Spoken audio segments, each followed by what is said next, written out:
racing. What room do I have to leave people? How's my ride recorder? All that stupid. Yeah, we're going to look at it. I know those guys have been hard on you, man. Vent, yell at me, and then we're going to figure out how we're going to reset. Kyle Larson didn't just lose a race at Iowa Speedway. He lost his composure, and it all went down on live radio for the whole world to hear. And the person who pushed him over the edge, not a rival, not a backmarker, it was his own teammate, Chase Elliott. What started as another summer race quickly turned into a full-on Hendrick Motorsports drama, broadcasted loud and clear through Larson's in-car radio. Fans were left stunned, broadcasters caught off guard, and Elliott, he just kept racing. Let's rewind. Larson entered the Iowa Corn 350 on a roll, fresh off a solid finish at the Brickyard and a strong third-place qualifying spot. The number 5 car looked fast, focused, and ready to fight for the win. The opening stage proved that. Larson stayed clean, drove smart, and finished up 6th. But stage 2, that's where everything started to unravel. With 25 laps left in the segment, Larson found himself in a tight battle between Chase Briscoe and Chase Elliott. Elliott, hungry for position, made contact with Larson. It wasn't enough to wreck him, but it threw off Larson's car's handling. You could see the frustration building, even though he kept his cool for a while. Then, just 20 laps later, boom, it happened again. Another restart, another tight battle, and this time, the contact was heavier. Larson's car snapped sideways. NBC's Jeff Burton almost yelled into his mic, "I can't believe he saved that race car." But saving it didn't change the fact that Larson was getting worn down. First, his teammate bumps him. Then, the rest of the field starts leaning on him like he's just a roadblock. Stage 3 brought even more chaos. Christopher Bell got loose and slammed into Larson, sending him toward the wall. No wreck, but the damage to Larson's car was obvious. And with it, his mood started to slip. The car was fading. He was slipping through the field. And when the caution came out, that's when Larson snapped. Every single one of them, Larson shouted into the radio. And then, a moment later, even louder, even more frustrated, "How much fing room do I have to give people? I've been trying to be good to teammates, trying to be a good competitor, and it hasn't gotten me anywhere for the last fing hour." It was raw. It was emotional. It was real. His crew chief, Cliff Daniels, tried to calm him down. "I know those guys have been hard on you, man. Vent, yell at me, then we're gonna reset." But there was no resetting.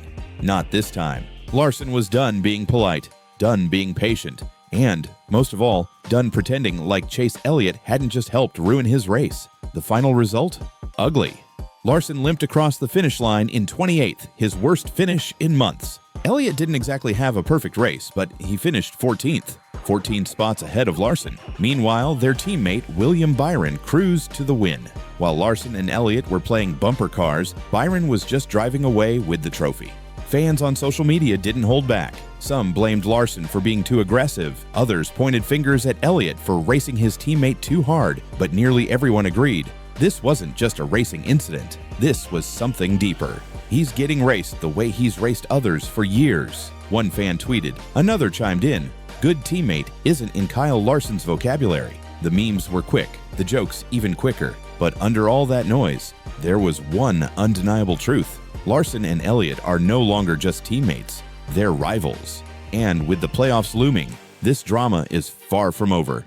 The worst part? Iowa didn't have to play out like this. Larson didn't crash. He didn't spin.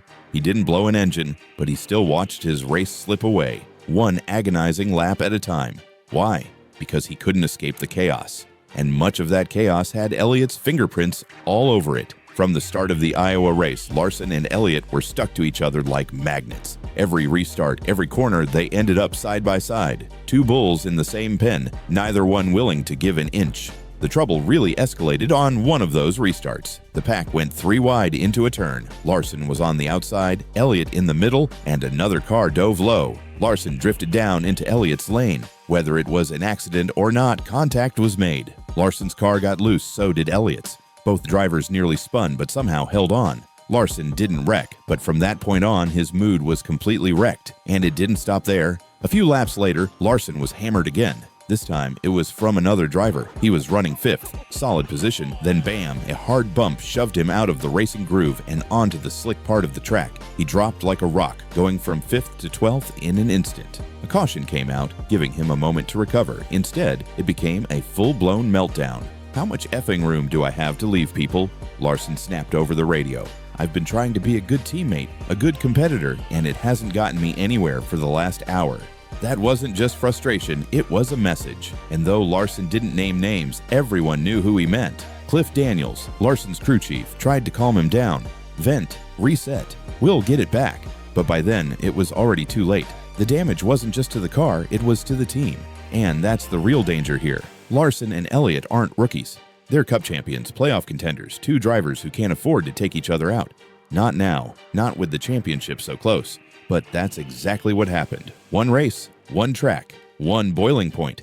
Meanwhile, William Byron, same team, same equipment, ran away with the win. No drama, no contact, just clean driving.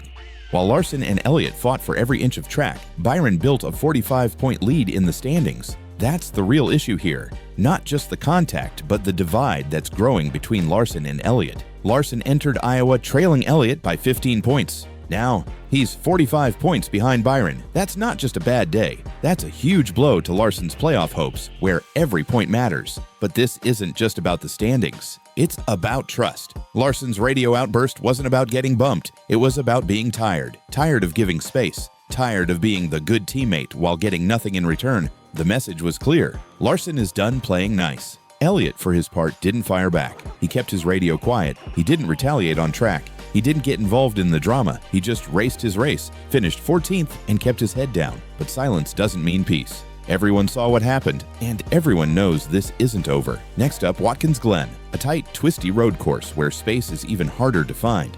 And who are two of the best road course racers in the sport?